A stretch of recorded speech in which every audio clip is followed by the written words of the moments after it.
세옹지마라는 그런 말이 있습니다. 문자적으로는 변방 노인의 말, 이제 이런 뜻인데, 여기에는 작은 일화가 있습니다.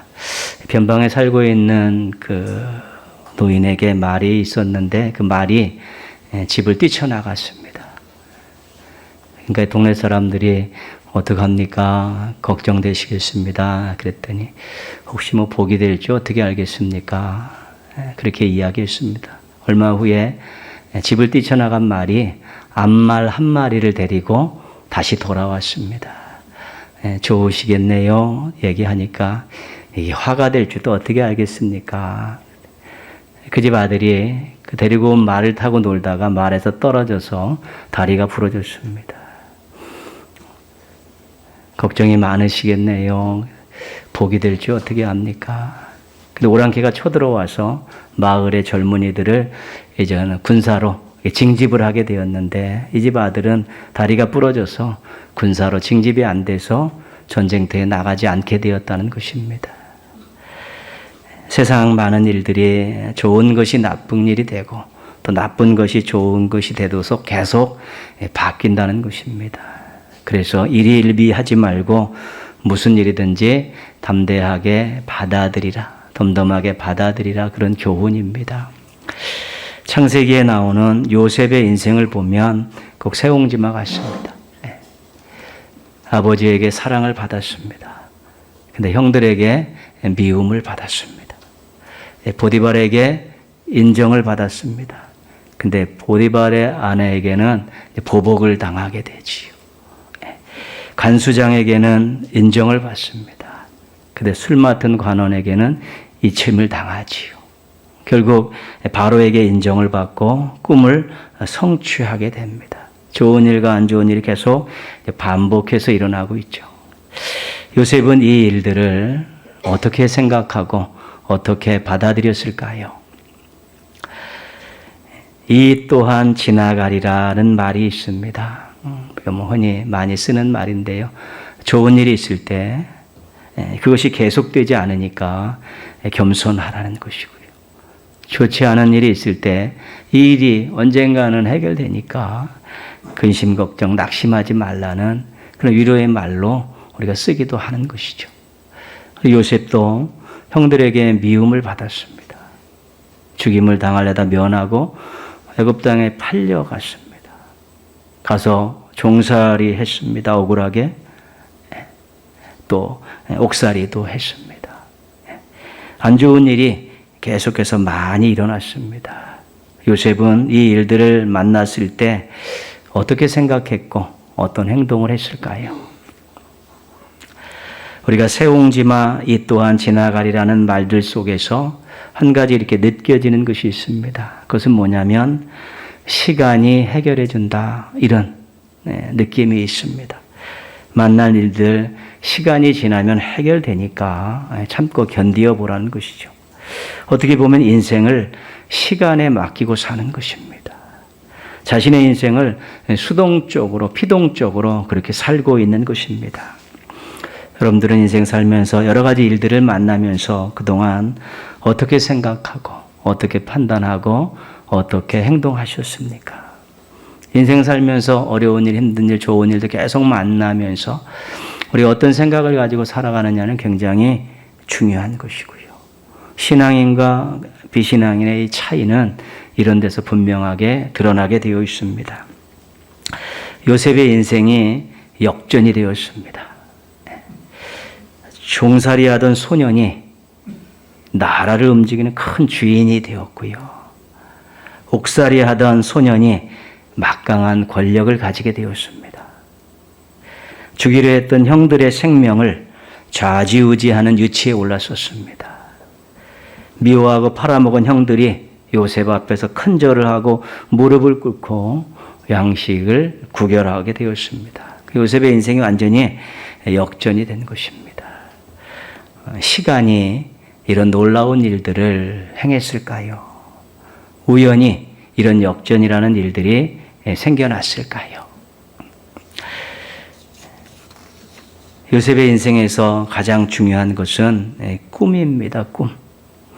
꿈을 꾸고 싶다고 꾸는 것은 아닌데 요셉의 꿈은 하나님께서 주신 요셉의 미래입니다. 그 요셉이 너무 신이 나서 그 얘기를 부모님과 형들 앞에서 막 자랑 늘어지게 했죠. 그래서 결국은 미움을 받게 됐습니다. 그러나 요셉에게는 굉장히 기뻤습니다. 하나님께서 나에게 이런 꿈을 주셨다는 것이지요. 우리가 그 꿈 얘기의 마지막에 보면 37장 11절인데요. 그의 아버지는 그 말을 간직해 두었더라. 그의 아버지가 야곱입니다. 야곱은 파란만장한 인생을 산 사람입니다. 그에게는 영성이 있었습니다. 어느 것이 하나님이 원하시는 것이고 어느 것이 하나님의 뜻인가를 알 수 있는 영성이 있었고 연륜이 있었기에 요셉의 그 꿈이 개꿈이 아니라 하나님이 주신 꿈이라는 것을 야곱이 알고 그 요셉의 말을 잘 간직해 둔 것입니다. 어떻게 이루어지나 보겠다는 것입니다. 애굽에 팔려가 종노릇했습니다. 그런데 하나님이 함께하신 증거가 막 나타납니다. 요셉이 하는 일은 잘 됩니다. 요셉에게 맡겨진 일이 잘 됩니다. 그것을 보디발이 알아차린 것이죠. 저 소년에게 무엇을 맡기면 복이 된다는 것. 가정 총무로 삼고 가정의 재반 업무를 다 맡겨버렸죠. 그 요셉 때문에 보디발이 복을 쓸어 담았습니다. 저 사람이 복 있는 사람이라는 것도 아는 것 때문에 모를 수도 있는데 안 것 때문에 요셉에게 다 맡기고 대박이 난 것입니다. 그게. 보디발이 요셉을 보면서 하나님이 함께 하신다는 것을 알았는데 요셉이 몰랐겠습니까? 지금 종살이 하고 있는데 하나님이 나와 함께 하시는구나. 하나님이 꿈을 주신 하나님께서 이 꿈을 이루시려고 지금도 나를 붙드시고 나를 도와주시는구나. 이런 것들을 느낄 수 있었던 것입니다.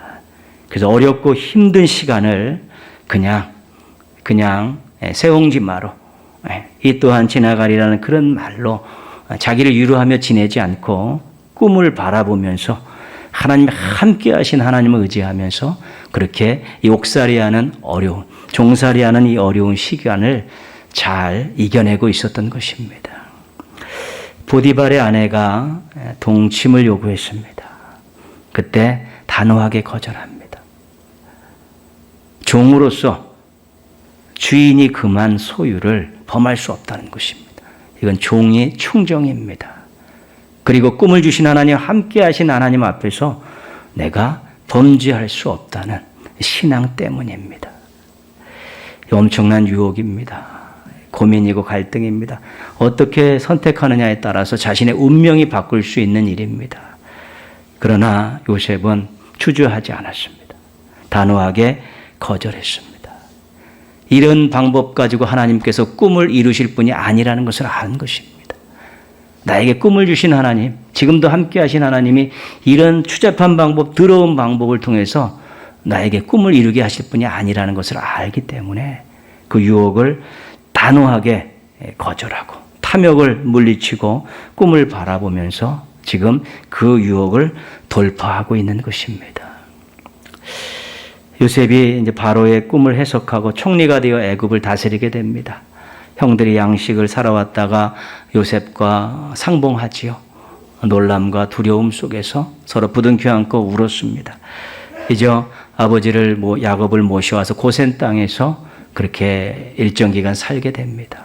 오늘 말씀은 세월이 흘러서 아버지 야곱이 돌아가셨을 때 일어났던 일입니다.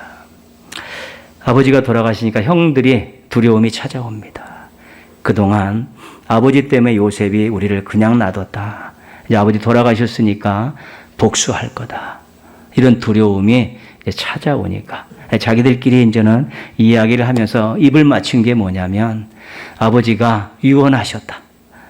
아버지가 너한테 유언한데 뭐라고 했냐면 형들 잘못했는데 너 복수하지 말라. 그렇게 유언하셨으니까 너 아버지 유언을 받아들였으면 좋겠다. 그렇게 이제 유언장을 가지고 안전장치를 마련한 것이죠. 17절 말씀 맨 뒷부분에 보시면요. 요셉이 그들이 그에게 하는 말을 들을 때에 울었더라. 형들이 자기에게 잘못한 것, 그것 때문에 보복당할까봐 전전긍긍하면서 막 거짓말하고 이런 걸 보면서 너무 불쌍한 마음이 드는 것입니다.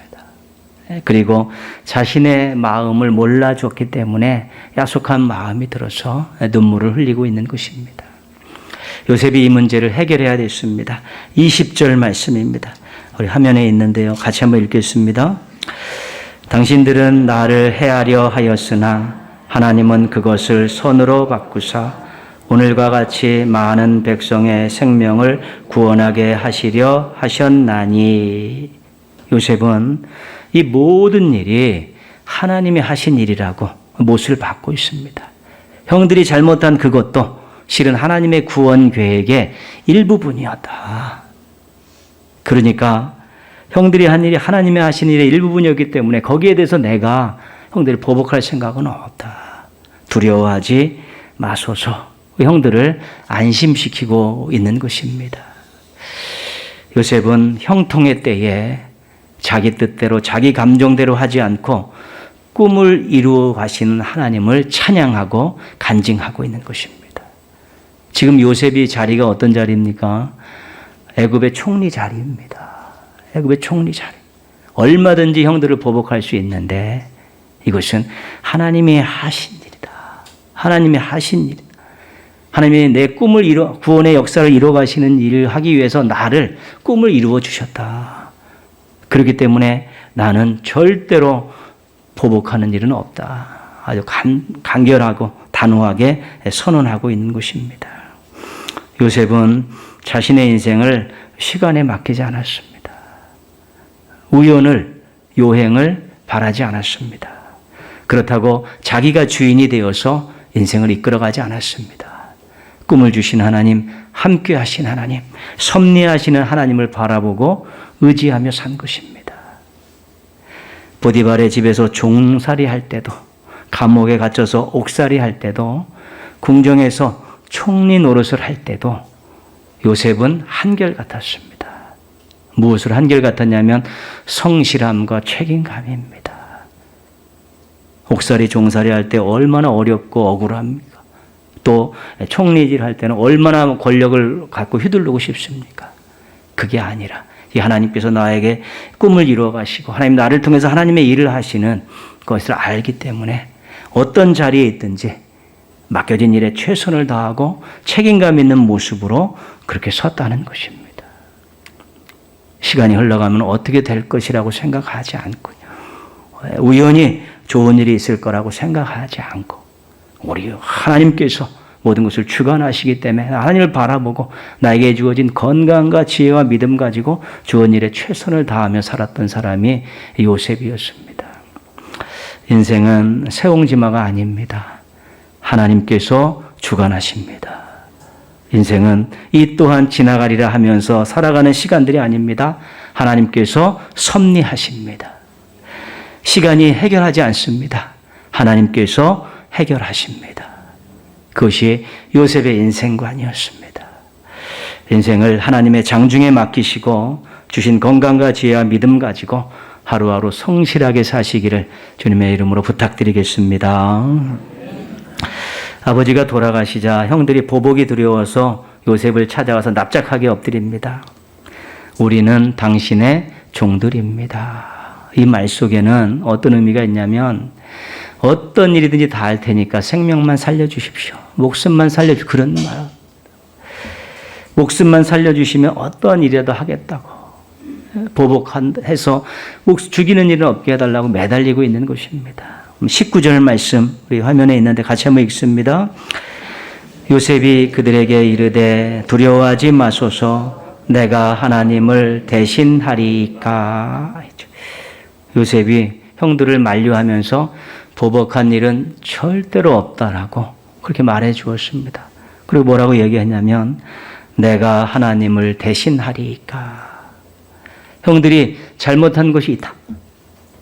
잘못한 것이 있는데 그것에 대해서 어떤 응징을 하고 대가를 치르는 일은 하나님이 하시는 일인데 내가 그걸 대신해서 절대로 할 수 없다. 하지 않겠다라고 이야기하고 있는 것입니다. 하나님이 하실 일을 대신할 수 없다는 것입니다. 불경스러운 짓거리 하지 않겠다는 것입니다. 형들이 한 일에 대한 심판은 하나님의 몫이라는 것입니다. 그 일을 어떻게 이용하셨든지 어떻게 판단하시든지 다 하나님이 하셔야 할 일이라는 것입니다. 자신은 절대로 선을 넘지 않겠다는 것입니다. 여러분, 우리 인생 살면서 조심해야 될 것도 여러 가지가 있지만 우리 신앙인들이 선을 넘지 말아야 됩니다. 하나님의 영역을 침범하지 말아야 되는 것입니다. 이 하나님의 영역을 침범하는 것을 교만이라고 이야기합니다. 교만이 하늘을 찌르면 하나님의 보좌에 올라가서 머리 꼭대기에 올라가서 난리들을 칠 정도로 그렇게 사악해지는 것입니다. 10계명 중 3계명은 여호와의 이름을 망령되이 일컫지 말라는 것입니다. 하나님의 존재, 하나님의 명예, 하나님의 권위에 대해서 선을 넘어오지 말라는 것입니다. 그 이름을 이용해서 이익을 챙기고 그 이름을 폄하해서 엉뚱한 짓거리 하지 말라는 것입니다. 피조물이 감히 창조주의 선을 넘으면 안 된다는 것을 명문화시켜 놓은 것입니다. 보통 이단들이 그 교주를 이제는 신격화시키죠. 창조주, 또 구원을 하고 나중에 심판을 하는 이런 모든 일들을 자기 교주들이 하고 있으니까 이렇게 하면 구원을 받고 심판을 면할 수 있다라고 그런 매니언들도 쭉 제시를 하게 되지요. 여러분, 창조, 구원, 심판은 하나님이 하시는 일입니다. 그 누구도 대신할 수 없습니다. 그 이단들의 극악한 것은 선을 넘는 것입니다. 하나님의 일을 자기 교주가 할 수 있다는 것입니다. 그렇기 때문에 그게 멸망길로 갈 수밖에 없고 미혹되면 그 뒤를 따라갈 수밖에 없게 되는 것입니다. 최근에 하나님 까불면 죽어라는 발언을 한 그런 목사 때문에 시끄러웠습니다. 자기는 하나님과의 친근감의 표시로 한 것이고 농담이라고 해명을 했지만 어찌 하나님께 농담을 하고 아무리 친하다고 해도 뭐 그렇게 이야기할 수 있습니까? 선을 넘은 것입니다. 교만이 하늘을 찌르고 있는 것이죠. 자기가 모든 것을 할 수 있다고 생각하면 그런 말들이 서슴없이 툭툭 나오는 거예요. 평상시에 하나님에 대한 경외감이 없기 때문에 두려움이 없기 때문에 선을 넘어가면서 그 말로 말도 안 되는 그런 말을 하고 있는 것인데 그것이 우리들 일상에서도 우리들도 잘 관리하지 못하면 툭툭 튀어나올 수 있습니다. 화났을 때, 분노했을 때, 혈기 났을 때 툭툭 던지는 말들이 비신앙적인 용어들도 많지만 선을 넘는 그런 일도 많은 것입니다. 죄에 대해서 응징하는 것은 굉장히 조심해야 되는 일입니다. 지금 우리가 어떤 드라마를 보고 영화를 보고 소설을 읽어도 대부분 다 나중에 결말은 주인공이 완전히 응징을 하는 것입니다. 그래서 그것이 해피엔딩이라고 이야기하지요. 자신도 모르게 영화를 많이 보고 드라마를 보고 폭력적인 것을 보고 소설 읽다 보면 내가 억울한 일 뭘 당했으면 반드시 응징을 해야 된다라는 그런 생각들이 우리들의 마음에도 이렇게 잦아들고 우리들의 자녀들의 마음에도 잦아드는 것입니다. 그러니까 층간소음에서 조금 시끄럽다고 칼 들고 올라가는 일이 생기는 일들입니다. 무언가 나에게 손해가 되면 내가 응징을 해야겠다라는 것이 점점 우리들의 마음을 옥죄어오고 있기 때문에 우리 신앙인들이 매일 기도하면서 자기의 감정을 하나님 앞에 맡겨야 되는 것이고 그런 일이 발생했을 때 성령님께서 나를 붙들어 달라고 매일 기도해야 되는 것입니다. 이 시대의 문화는 응징의 문화입니다. 보복의 문화입니다. 가만히 있지 않습니다. 모든 것들 그렇게 가르치고 그런 것들이 막 또 박수를 받고 있는 시대이기 때문에 반신앙적인 시대를 살고 있기 때문에 조심하고 또 조심해야 되는 것이죠. 생명을 만들고 생명을 함부로 빼앗는 일을 합법화하는 것도 선을 넘는 일입니다. 그리고 주변을 잘 살피면서 선을 넘는 것들을 우리가 절제할 수 있고 그것들을 잘 판단할 수 있어야 되는 것입니다. 어떤 지도자들을 뽑을 때도 정말 선을 넘고 있는 사람은 없는가? 절대 안 된다. 결국은 하나님께 대적하는 그런 법들을 만들고 그런 정치를 하게 되기 때문에 그렇습니다. 요셉은 하나님이 얼마나 위대하신 분인 줄 알고 있습니다. 자신을 얼마나 사랑하시는 줄 알고 있습니다. 그래서 형들을 복수하겠다는 이 선을 넘는 생각조차 하지 않는 것입니다. 위대하신 하나님, 나를 사랑하신 하나님이 그 선을 내가 넘어서 하나님이 하실 일을 내가 대신하는 그런 엄청난 죄악을 짓지 않겠다라는 단호함을 가지고 있었기 때문에 성적 유혹 앞에서도 권력을 마음껏 휘두를 수 있는 그 유혹 앞에서도 그는 선을 넘지 않겠다는 분명한 확신 때문에 자신의 신앙을 지킬 수 있었고 자신의 인생을 붙들어 맬 수 있었던 것입니다. 유임해 주시도 않았는데 하나님 대신해서 선 넘는 이 교만한 행동은 절대로 하지 않도록 조심하시고 훈련하시고 또 그래도 삶 속에서 실천하며 사시기를 주님의 이름으로 부탁드리겠습니다. 21절 말씀 우리 화면에 있는데요. 같이 한번 읽겠습니다. 당신들은 두려워하지 마소서. 내가 당신들과 당신들의 자녀를 기르리이다 하고 그들을 간곡한 말로 위로하였더라. 보복하지 않겠습니다. 내일 아닙니다. 형들에게 이야기했습니다. 그리고 나서 뭐라 그러냐면 형님들과 조카들까지 내가 책임지겠습니다. 그 요셉의 말이 얼마나 힘이 있습니까? 지금 요셉이 애굽의 총리 아닙니까? 바로 다음이니까 이 땅에서 내가 형들과 조카들을 책임지겠습니다. 그거는 엄청난 말입니다. 그러니까 형들이 얼마나 기뻤겠습니까? 두려움도 떨쳐버리고 이제 자신의 가족까지도 아들들까지도 자녀들까지 다 책임져 주겠다는 말을 듣고 얼마나 기뻤습니까? 두려움은 사라지고 평안이 오고 감사와 감격이 있고 동생의 그 말 때문에 그 의지 때문에 참으로 새로운 인생을 다 훌훌 털어버리고 새로운 인생 또 미래를 소망을 갖고 바라볼 수 있게 된 것입니다. 요셉이 한 말 내가 당신들과 당신들의 자녀를 기르리이다. 너무 멋진 말입니다. 이것을 조금 더 깊이 있게 같이 한번 읽어보겠습니다. 내가 하나님을 대신해서 당신들과 당신들의 자녀를 기르리이다. 하나님을 대신해서 당신과 당신 자녀들을 기르겠다는 것입니다. 요셉은 하나님을 대신해서 보복하는 일은 절대로 하지 않겠다고 했습니다. 그러나 하나님을 대신해서 사랑을 베푸는 일은 하겠다고 발벗고 나서고 있는 것입니다. 보이지 않는 하나님의 손이 내 인생을 주관하시고 인도하셨기 때문에 이제 나는 하나님의 보이는 손이 되어서 하나님이 원하시는 일을 하며 살겠다는 것, 그것이 요셉의 두 번째 인생관입니다. 생명을 살리는 일, 평화를 추구하는 일, 또 섬기고 다른 사람을 도와주는 일, 이런 것들은 하나님이 기뻐하시는 일입니다. 또 하나님께서 하나님의 자녀들이, 하나님의 백성들이, 하나님의 일꾼들이 하기를 원하시는 일입니다. 우리 하나님께서 능력이 얼마나 많으십니까? 못하실 일이 없습니다.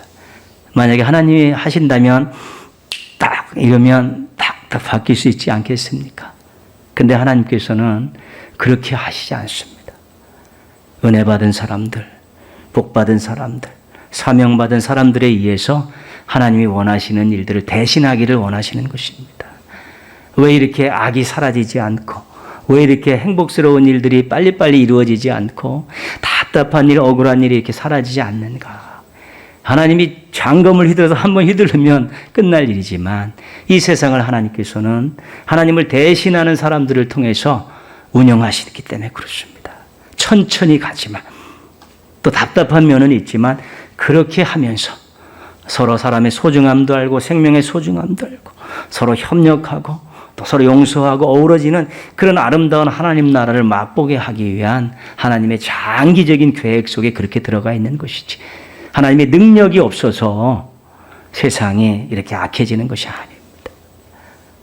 하나님을 대신해서 일해야 될 사람들이 게을러서 세상이 빨리 바뀌지 않는 것입니다. 아직도 답답하고 힘들게 살아가는 사람들이 왜 이렇게 많습니까? 하나님이 무능력해서 그러고 하나님이 게을러서 그런 것이 아니라 은혜 받고 복 받은 사람들이 그러한 일에 관심을 갖지 않고 그러한 일에 열심을 내지 않기 때문에, 하나님을 대신해서 일하지 않기 때문에 여전히 제자리 걸음을 하고 있는 것이지, 하나님의 문제가 아니라 은혜 받은 사람들의 문제고, 하나님의 문제가 아니라 복 받은 사람들의 문제고, 하나님의 문제가 아니라 사명 받은 사람들의 문제라는 것입니다. 마태복음 25장에 보면 양과 염소의 비유가 나옵니다. 그때 오른쪽이 양, 염소인데 이 오른쪽에 있는 양들에게 예비된 하나님 나라를 상속받으라, 이제 그렇게 축복을 하지요. 그랬더니 예수님이 줄일 때 먹을 것을 주지 않았느냐, 목마를 때 물을 주었고, 나그네 되었을 때 영접했고, 헐벗었을 때 옷을 입혔고, 병들었을 때 돌보아줬고, 옥에 갔었을 때 와서 보았기 때문이다. 그래서 너희들이 하나님 나라를 상속받을 수 있다. 그랬더니 이 양으로 비유된 의인들이 우리가 언제 주님께 그런 일을 했습니까? 의아하게 물었습니다. 그때 예수님께서 하신 말씀입니다. 우리 화면 보고 한번 같이 읽습니다. 너희가 여기 내 형제 중에 지극히 작은 자 하나에게 한 것이 곧 내게 한 것이니라. 너희가 하나님을 대신해서 주변에 어려운 사람 도운 그것이 나를 위해 한 것이다. 예수님께서 그렇게 말씀하시면서 하나님 나라를 상속받을 자격이 있다, 그렇게 이야기해 주시는 것입니다. 세상이 어두워지면 빛이 필요합니다. 사람들이 외로울 때는 사랑이 필요합니다. 삶이 어려워지면 도움이 필요합니다. 영혼이 갈급해지면 복음이 필요합니다.